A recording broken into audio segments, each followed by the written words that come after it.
Hello and welcome to our YouTube channel. I hope you are all doing great. आज हम इस video में बात करने वाले हैं कॉम्प्लेक्स इंटरडिपेंडेंस की, जो कि दी है the thinkers Robert Keohane and Joseph Nye, which is a liberal approach to study international relations.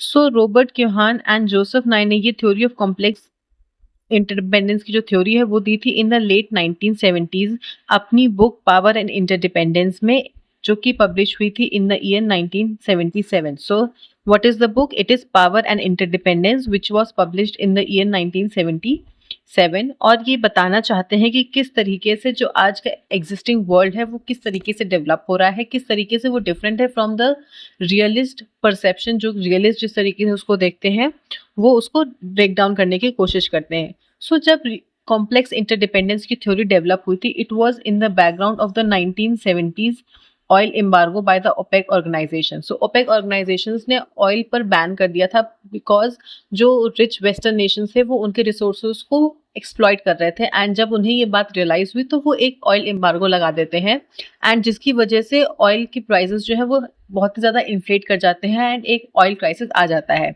सो इसी को समझाने के लिए रॉबर्ट क्योहान एंड जोसेफ नाइ ने कॉम्प्लेक्स इंटरडिपेंडेंस की थ्योरी को स्टैब्लिश किया था, जिसमें वो ये बताते हैं कि जो जैसे कि हमने देखा है कि रियलिज्म इंटरनेशनल रिलेशंस को सिर्फ एक लेंस से देखता था, दैट इज स्टेट, एंड ये इस बात को रिजेक्ट करते हैं, इस बात को डिनाई करते हैं एंड कहते हैं कि आज स्टेट्स के बीच में सिर्फ एक कांटेक्ट नहीं है। दैट इज रियलिस्ट बताते थे कि स्टेट्स के बीच में सिर्फ एक कांटेक्ट होता है, that is between the governments. जो गवर्नमेंट्स हैं वही आपस में बात करते हैं, बट जोसेफ नाइ एंड रॉबर्ट क्योहान का ये कहना है कि कॉम्प्लेक्स इंटरडिपेंडेंस है। आज मल्टीपल चैनल्स ऑफ कांटेक्ट हैं। आज सिर्फ हम फॉरेन मिनिस्टर्स या प्राइम मिनिस्टर्स जाके बात नहीं कर रहे हैं, बल्कि एक ट्रांसनेशनल चैनल्स बन गए हैं, जैसे कि एमएनसीज डेवलप हो गई हैं, एनजीओज डेवलप हो गए हैं, देयर आर टीएनसीज, ट्रांसनेशनल कंपनीज हैं जो कि डेवलप हो गई हैं, एंड आज जो कनेक्शंस है, जो कम्युनिकेशन हो रहा है, जो इंटरेक्शन हो रहा है बिटवीन द स्टेट्स, वो ट्रांसनेशनल चैनल से भी हो रहा है, rather than just the state channel. सिर्फ गवर्नमेंट्स जो हैं वही जाकर बात नहीं कर रही हैं, बल्कि डिफरेंट डिफरेंट ऑर्गेनाइजेशंस हैं, जो कि नॉन स्टेट एक्टर्स की प्रेजेंस भी अब बढ़ चुकी है। एंड फर्दर वो ये बताते हैं कि आज जो इश्यूज की प्रायोरिटी रियलिस्ट ने बताई थी, that is the high politics and low politics, वो आज नहीं है। आज इश्यूज में कोई हायरार्की नहीं है, जैसा कि रियलिस्ट बताते थे। एंड फर्दर वो ये बताते हैं कि जो मिलिट्री का रोल है वो आज इतना इम्पोर्टेंट नहीं है जितना रियलिस्ट ने बताया था, specially during the times of 1970s। जिस टाइम पर ये थ्योरी डेवलप हुई थी उस टाइम पर उनका ये कहना था कि आज मिलिट्री का रोल कम हो गया है, एंड रादर जो रोल बढ़ गया है वो ट्रांसनेशनल एक्टर्स का बढ़ा है, specially the MNC, specially the economic sector. Complex interdependence जो सिंस जब ये डेवलप हो रहा था उसके बाद हमने देखा था कोल्ड वॉर खत्म हुआ था इन द ईयर 1991, एंड उसके बाद जो चेंजेस आए थे उसको एक्सप्लेन करता है बाय टू डायमेंशन, जिसमें पहला है सेंसिटिविटी। वो ये बताते हैं कि आज के स्टेट्स जो हैं वो बहुत ही सेंसिटिव हैं towards the happening of the international system. जो भी इंटरनेशनल सिस्टम में हो रहा है, जो भी इंसिडेंट्स होते हैं, जो भी एक्शंस कोई भी स्टेट लेता है, उसका डायरेक्ट इम्पैक्ट जो है वो बाकी सारे स्टेट्स पर भी पड़ता है, एंड दैट इज कि आज स्टेट्स बहुत ही ज़्यादा सेंसिटिव हो गए हैं। Take example of the Wall Street crash, जो कि हुआ था इन द ईयर 2008, जिसकी वजह से एक ग्लोबल फाइनेंशियल क्राइसिस आया था, और इसका इम्पैक्ट हमने एशियन मार्केट्स में भी देखा था। वॉल स्ट्रीट क्रैश हुआ था यूएसए में, बट इसका इम्पैक्ट हमने कहाँ देखा था? एशियन स्टेट्स में भी देखा था, वहां पर भी हमने फाइनेंशियल क्राइसिस देखे थे।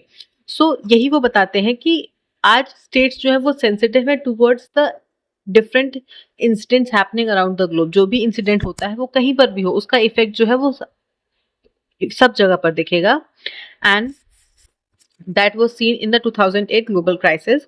एंड फर्दर वो बताते हैं कि स्टेट्स में एक वनरेबिलिटी आ गई है, क्योंकि सिंस वो इस बहुत ज़्यादा इंटरकनेक्टेड है, एक कॉम्प्लेक्स इंटरडिपेंडेंस है, एक ऐसे वेब स्ट्रक्चर क्रिएट हो गया है जहाँ पर बहुत सारी लेयर्स आपस में जुड़ चुकी हैं बिटवीन द स्टेट, इसलिए वो वनरेबल है टूवर्ड्स एनी चेंज। कहीं पर भी थोड़ा सा भी चेंज होता है तो वो उस चेंज से इफेक्ट होते हैं। सो सेंसिटिविटी है एंड एक वनरेबिलिटी हो गई है between the states.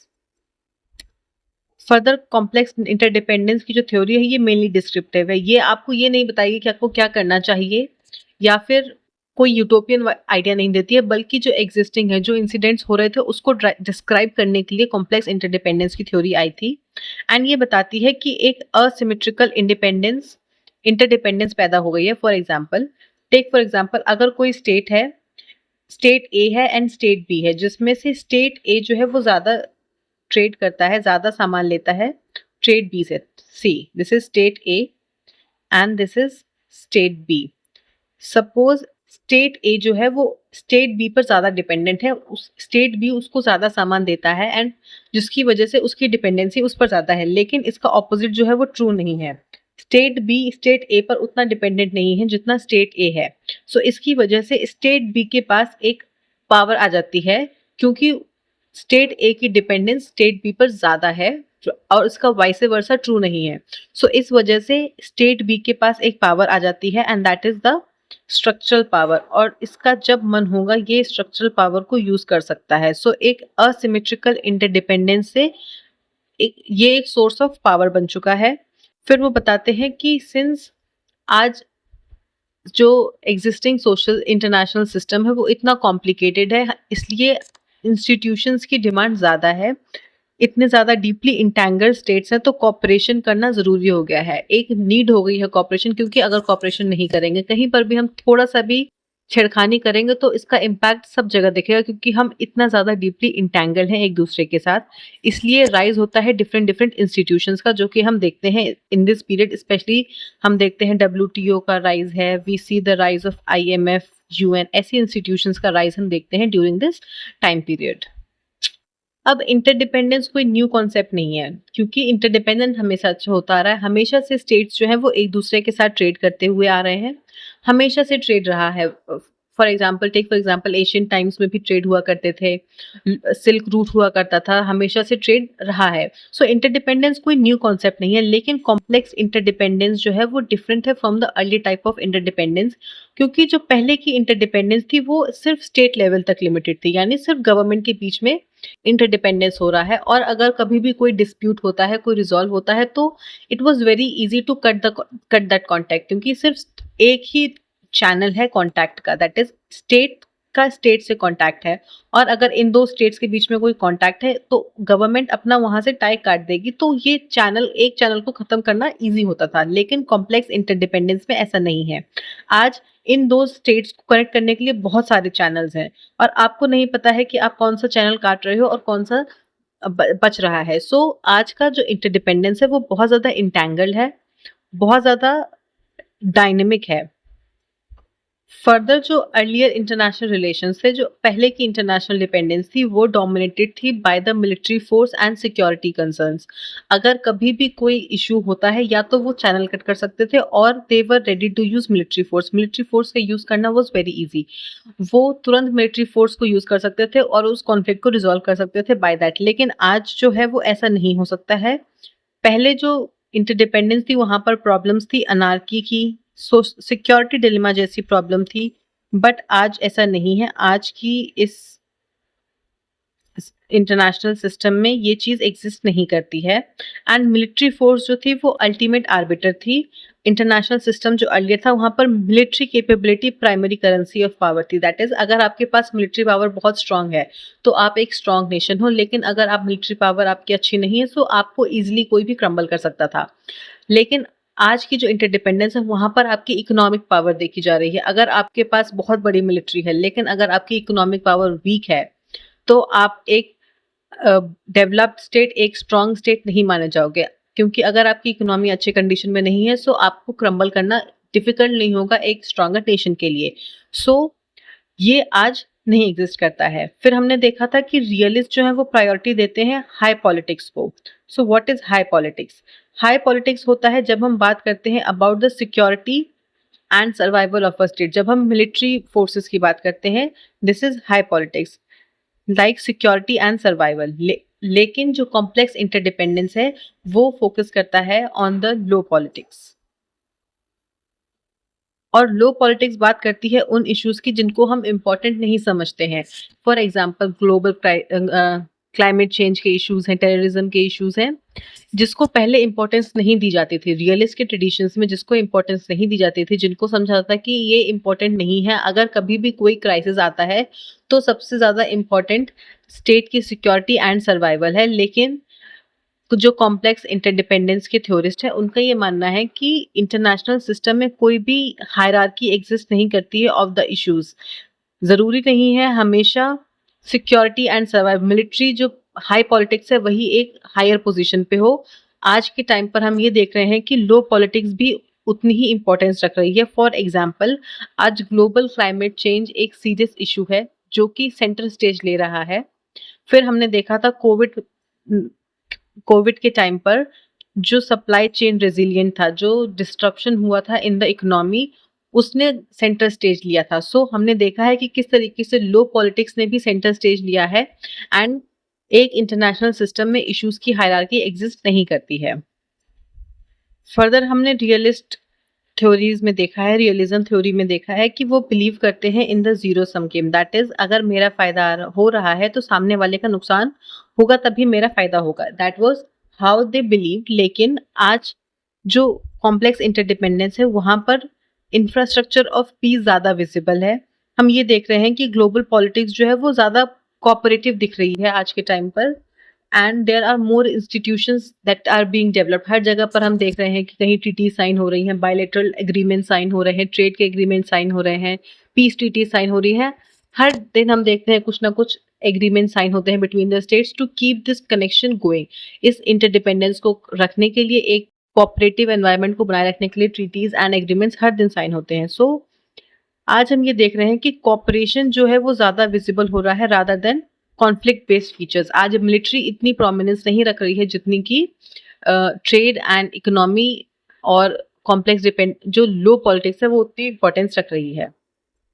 So complex interdependence जो है वो कॉपरेशन एंड कॉम्पिटिशन दोनों की सिचुएशन बनाता है। अब कॉपरेशन की, क्योंकि हम जानते हैं कि अगर कॉपरेट नहीं करेंगे, सिंस ये कॉम्प्लेक्सली कनेक्टेड स्टेट है, तो उसका इफेक्ट हमारे स्टेट पे पड़ेगा। लेकिन ये कंपटीशन कैसे क्रिएट करता है? सो हमने देखा है कि एक असिमेट्री डेवलप होती है बिटवीन द स्टेट्स। हमने पिछले एग्जांपल में देखा था between the state A and B, जो कि जिसमें स्टेट ए ज्यादा रिलाइड है on the state B. So यहाँ पर एक असिमेट्रिकल इंटरडिपेंडेंस है जहाँ पर स्टेट बी के पास ज्यादा पावर है एंड स्टेट ए के पास कम पावर है, जिसकी वजह से उनमें कंपटीशन क्रिएट होता है। लेकिन डिस्पाइट द कंपटीशन वो एक दूसरे के साथ कॉपरेट कर रहे हैं because of this complex interdependence. Further हम ये देखते हैं कि हो सकता है कंट्रीज में पॉलिटिकल विल ना हो, इतनी पॉलिटिकली वो एक साथ एक दूसरे से एग्री नहीं करते हो, लेकिन इकोनॉमिकली वो दोनों पर म्यूचुअली डिपेंडेंट है। आप उसके लिए एग्जांपल लेते हैं यूएसए चाइना की। USA and China politically they are not very compatible. उनके बीच में एक हॉस्टिलिटी है, एक राइवलरी हम देख रहे हैं इमर्ज होते हुए, and it is very evident. लेकिन चाइना जो है वो यूएसए का सबसे बड़ा ट्रेड पार्टनर है।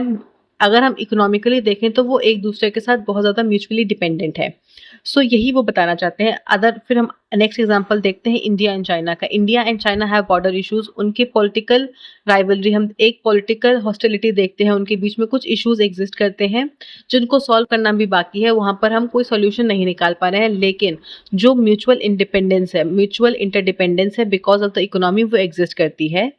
और ऐसे ही हम देखते हैं चाइना जापान में, they do not have a very cordial relationship, but उनकी जो इकोनॉमिक इंटरडिपेंडेंस है वो एग्जिस्ट करती है, जिसकी वजह से उनके बीच में एक लव हेट का रिलेशनशिप है। सो वो एक दूसरे को मार भी नहीं सकते हैं और एक दूसरे से प्यार भी नहीं कर सकते हैं। सो सिंस वहाँ पर इकोनॉमिक कनेक्टेड है, सो वो मार नहीं सकते हैं, लेकिन पॉलिटिकल एक एनिमोसिटी है, एक हॉस्टिलिटी है, जिसकी वजह से वो एक दूसरे को प्यार भी नहीं कर सकते हैं। सो दिस इज बिकॉज एक कॉम्प्लेक्स इंटरडिपेंडेंट स्ट्रक्चर है जहां पर हमारी फीलिंग्स ही हम सॉर्ट आउट नहीं कर पा रहे हैं।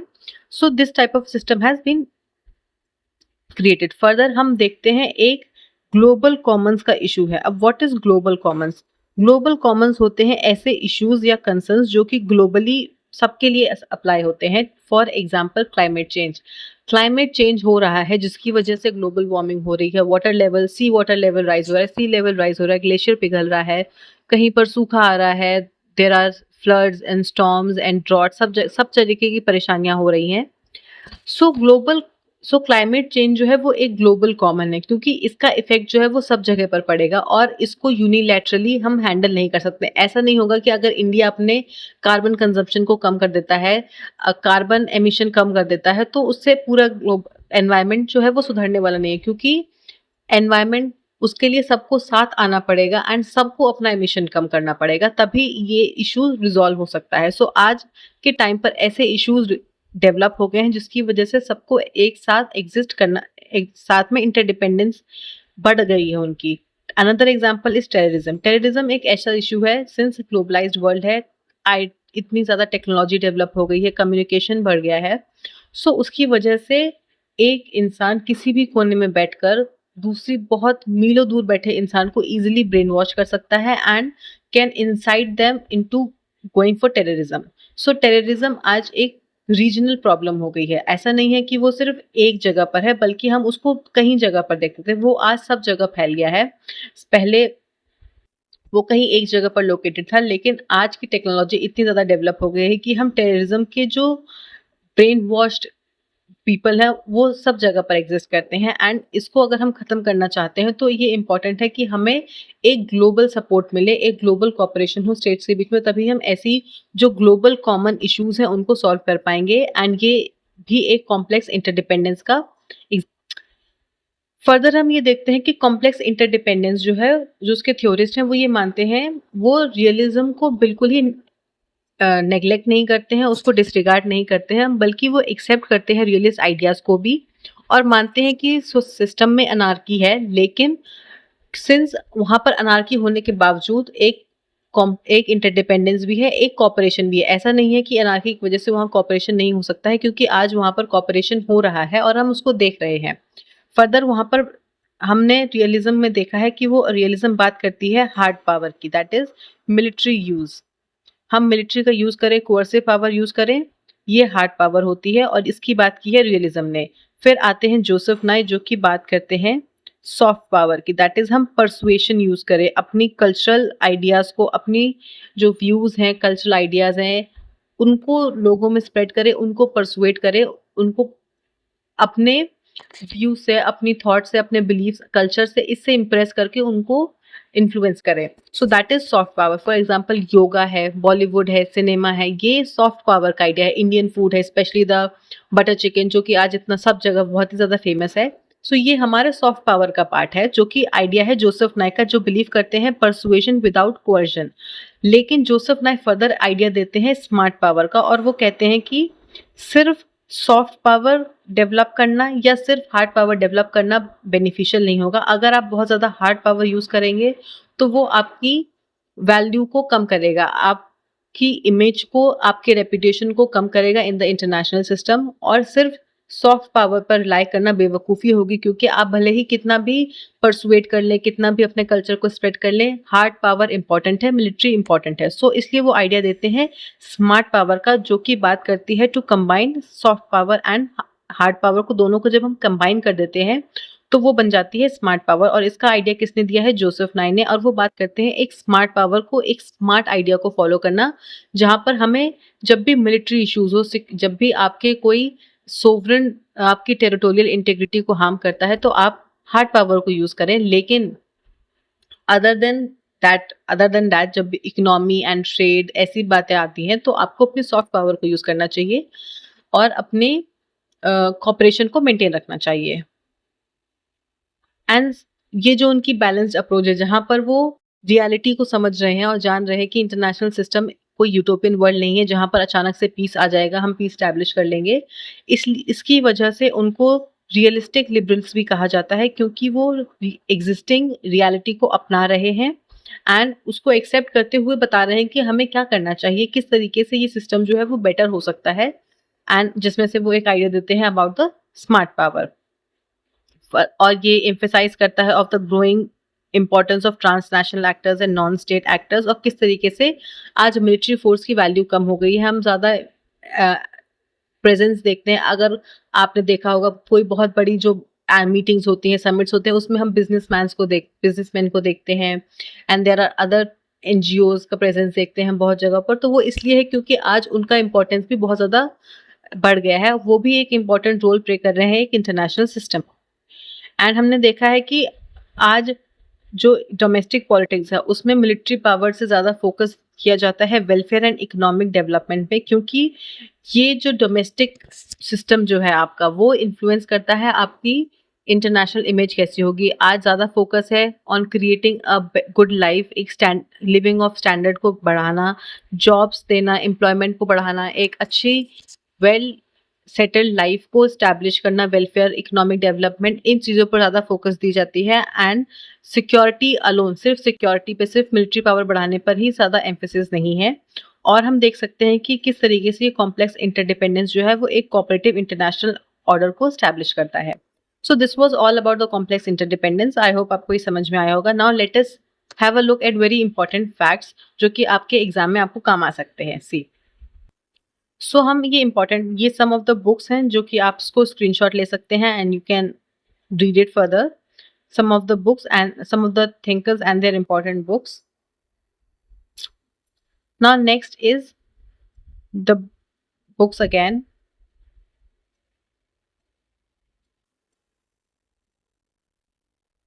अब ये कुछ थ्योरीज हैं जो और उनके थिंकर्स हैं। हमने देखा है डेमोक्रेटिक पीस थ्योरी दी है माइकल डॉयल ने, जो कि बात करते हैं कि किस तरीके से अगर हम डेमोक्रेसी को स्टैब्लिश करेंगे सब जगह पर, सारे स्टेट्स अगर डेमोक्रेटिक आइडियाज को फॉलो करेंगे तो there will be more peace, क्योंकि उनका ये मानना है कि डेमोक्रेटिक स्टेट जो है वो कभी भी वॉर पर नहीं जाते हैं एक दूसरे के साथ। फिर आते हैं रिपब्लिकन लिबरलिज्म, जो कि इमैनुअल कांट है, माइकल डॉयल है एंड फ्रांसिस फुकुयामा है। अगेन वो बात करते हैं कि किस तरीके से अगर एक रिपब्लिकन गवर्नमेंट होगी so it will establish more peace. फिर हमने देखा है वुड्रो विल्सन, जो कि बात करते हैं लिबरल इंस्टीट्यूशनलिज्म की, दैट इज अगर इंस्टीट्यूशंस डेवलप होंगे, लिबरल इंस्टीट्यूशंस को हम डेवलप करेंगे सो वो कॉपरेशन करने में हेल्प करेगा। फिर हमने देखा है Robert Keohane and Joseph Nye का idea of complex interdependence. Richard Rosecrance ने बात की है इंटरडिपेंडेंस थ्योरी की, जहां पर वो बात करते हैं ट्रेडिंग स्टेट्स की, और वो बताते हैं कि किस तरीके से अगर ट्रेडिंग स्टेट्स डेवलप होंगे, मोर इकोनॉमी जो है कनेक्ट होगी, तो हम पीस को स्टैब्लिश कर पाएंगे। फिर कार्ल डच जो है वो बात करते हैं सिक्योरिटी कम्युनिटी की, जिसमें वो ये कहते हैं कि ट्रैक टू डिप्लोमेसी को बढ़ाना चाहिए, लोगों को आपस में एक दूसरे से बात करना चाहिए ताकि ट्रस्ट डेफिसिट कम हो सके, मोर ट्रस्ट डेवलप हो सके। एंड जब ट्रस्ट डेवलप होगा लोगों के बीच में कम्युनिकेशन के थ्रू, तो एक सिक्योरिटी कम्युनिटी डेवलप होगी। फिर हमने सोशियोलॉजिकल लिबरलिज्म देखा है, जिसमें James N Rosenau, Karl Deutsch and John Burton आते हैं, जिसमें जॉन बर्टन ने आइडिया दिया of the cobweb model. फिर हमने थॉमस फ्रीडमैन का गोल्डन आर्चेस थ्योरी देखी थी, जिसमें वो बात करते हैं कि अगर, उनका ये कहना था कि अगर किसी भी स्टेट में मैकडॉनल्ड्स है तो वहां पर कभी भी वॉर नहीं होगा, क्योंकि मैकडॉनल्ड्स, किसी भी स्टेट में मैकडॉनल्ड्स के प्रेजेंस ये बताता है कि वो एक ग्लोबलाइज्ड वर्ल्ड के पार्ट है। एंड सिंस वो एक ग्लोबलाइज्ड वर्ल्ड के पार्ट है, वहां पर एक इंटरकनेक्टेडनेस है, उनकी इकोनॉमी जो है वो ग्लोबलाइज्ड है। एंड सिंस एक ग्लोबलाइज्ड इकोनॉमी इंटरकनेक्टेड होती है, सो वो इजिली वॉर पर नहीं जाएंगे। फिर हमने कंपैरेटिव एडवांटेज थ्योरी देखी है ऑफ डेविड रिकार्डो, जो कि ये कहता है कि अगर आपके स्टेट में कोई चीज़ बेटर बन रही है तो आपका फोकस उसको बेटर बनाने में होना चाहिए, और जो चीज़ आपको किसी और स्टेट से सस्ते में मिल रही है आपको उससे वो ले लेनी चाहिए, एंड उसको बनाने में अपने रिसोर्सेज को वेस्ट नहीं करना चाहिए। टेक फॉर एग्जांपल, अगर आप इसको ऐसे समझ सकते हैं कि आपको एक शॉप पर चीज़ महँगी मिल रही है एंड दूसरी शॉप पर सस्ती चीज़ मिल रही है। वही सेम चीज़ आपको दूसरी शॉप पर सस्ती मिल रही है। तो आप कहाँ से लेना पसंद करेंगे? जहाँ पर आप उसको सस्ती मिल जाएगी आपको। वो भी यही बताते हैं कि आपको ऐसे चीज़ों को डेवलप करना चाहिए, ऐसे चीज़ों को अपनी इकोनॉमी में प्रोड्यूस करना चाहिए जो आपके रिसोर्सेज़ को फुल पोटेंशियल में यूज़ कर सके, rather than wasting your resources on such thing जो कि आपको दूसरी जगह से सस्ते में मिल जाए। इसलिए ये बात करते हैं कंपैरेटिव एडवांटेज थ्योरी की, और अगर आप ऐसा करते हैं तो आपकी एक ट्रेडिंग डेवलप होगी, आप ट्रेड कर पाएंगे एंड इससे फिर पीस स्टैब्लिश हो जाएगा। एडम स्मिथ बात करते हैं मार्केट लिबरलाइजेशन की, इमैनुअल कांट बात करते हैं परपेचुअल पीस थ्योरी की, जिसमें वो बात करते हैं किस तरीके से जब रिपब्लिक गवर्नमेंट स्टैब्लिश हो जाएगी so we can establish a perpetual peace, क्योंकि वहाँ पर कभी वॉर की सिचुएशन नहीं होगी। एंड माइकल डॉयल हमने देखा ही है, वो बात करते हैं डेमोक्रेटिक पीस थीसिस की। फ्रांसिस फुकुयामा बात करते हैं एंड ऑफ हिस्ट्री की, एंड एंड ऑफ हिस्ट्री से मतलब है यहाँ पर the peak of ideological evolution, that is liberalism के अलावा अब कोई भी आइडियोलॉजी ऐसी नहीं है जो कि लिबरलिज्म का ऑल्टरनेटिव हो। लिबरलिज्म जो है वो बेस्ट आइडियोलॉजी है and this is what is meant by end of history. फिर रिचर्ड रोस्किन बात करते हैं ट्रेडिंग स्टेट के बारे में।